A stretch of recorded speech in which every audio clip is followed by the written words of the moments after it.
নমস্কার বন্ধুরা, মিঠুর কুকিং চ্যানেলে আপনাদেরকে আবারও স্বাগত। আজকে একটা দুর্দান্ত রেসিপি নিয়ে চলে এসেছি, যেটা খুব ইজি এবং হেলদি, যেটা কম সময়ের মধ্যে বানাতে পারবেন এবং বাচ্চাদের টিফিনেও দিতে পারেন, ব্রেকফাস্ট বা ইভিনিং স্ন্যাক্স হিসাবেও খেতে পারেন।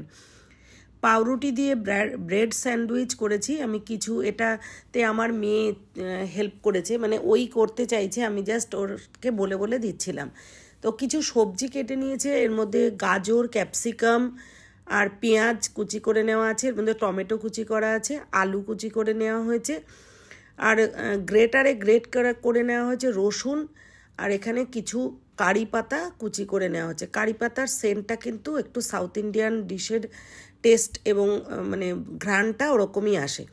একটা কড়াই বসিয়ে ওর মধ্যে অল্প একটু বাটার, একদম অল্প বাটার আর অল্প সাদা তেল দিয়ে একটু গরম করে নিয়ে রসুন কুচিগুলো দিয়ে তার মধ্যে 1 চামচ সর্ষে আর কারি পাতা কুচিটা দিয়ে একটু নাড়াচাড়া করে নিয়ে এরপরে 1/2 ইঞ্চি মতন আদা ক্র্যাশ করে দিয়ে দিচ্ছি। তো আদাটা দিলে একটা ভালো ফ্লেভার আসে। এর মধ্যে কাঁচা লঙ্কা কুচি করে দেওয়া হচ্ছে, দেখুন ইনস্ট্যান্ট। আমি এই ছুরি দিয়ে লঙ্কা কাটতে পছন্দ করি। আপনারা কে কে এরকম ছুরি দিয়ে কাঁচি দিয়ে কাটেন জানাতে ভুলবেন না, কমেন্ট করে আমাকে জানাবেন। তো এর মধ্যে আলু কুচিটাও দিয়ে দিয়েছি। দেখুন তেল কিন্তু একেবারেই সামান্য দিয়েছিলাম। এর মধ্যে সবজিগুলো সম্পূর্ণ সবজি দিয়ে একটু ভালো করে নাড়াচাড়া করে নিয়েছি। প্রথমে একটু কাঁচা গন্ধ যাওয়া পর্যন্ত নাড়াচাড়া করতে হবে।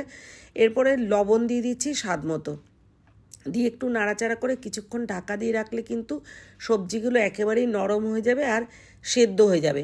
আরও কিছুক্ষণ নাড়াচাড়া করে নিলেই কিন্তু এই রান্নাটা একেবারেই কমপ্লিট হয়ে গেল, মানে ভেতরের পুরটা একেবারেই রেডি করে নেওয়া হয়ে গেল।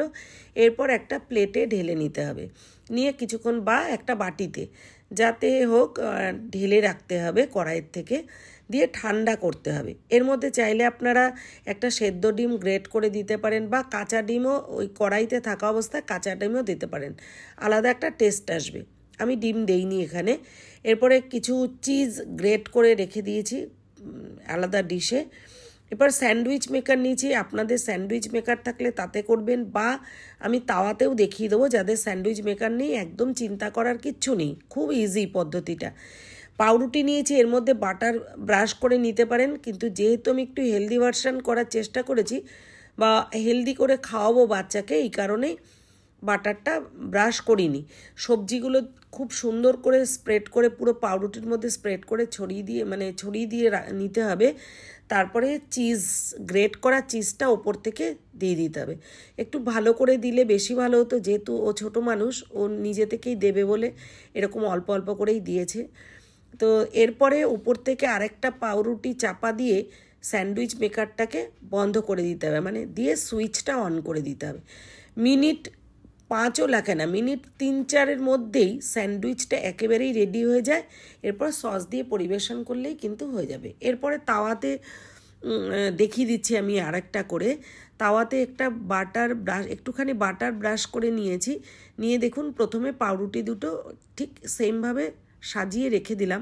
এর উপরে সবজি দিয়ে দিচ্ছি, যতটা সবজি দরকার ঠিক ততটাই নিয়ে ছড়িয়ে পুরো পাউরুটিটার মধ্যে ছড়িয়ে দিতে হবে।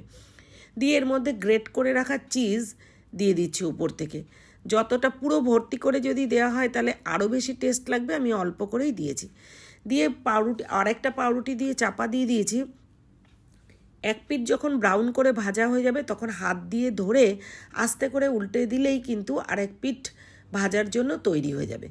তো আমার এই রান্নাটা আপনাদের কাদের কাদের ভালো লেগেছে, এমনি ন্যাচারালি অনেকে হয়তো করে খান, কিন্তু যারা মোটেই করেননি বা রান্না করতে ভয় পান, তারা এইভাবে করে খাবেন, সস দিয়ে পরিবেশন করবেন, দুর্দান্ত লাগবে খেতে।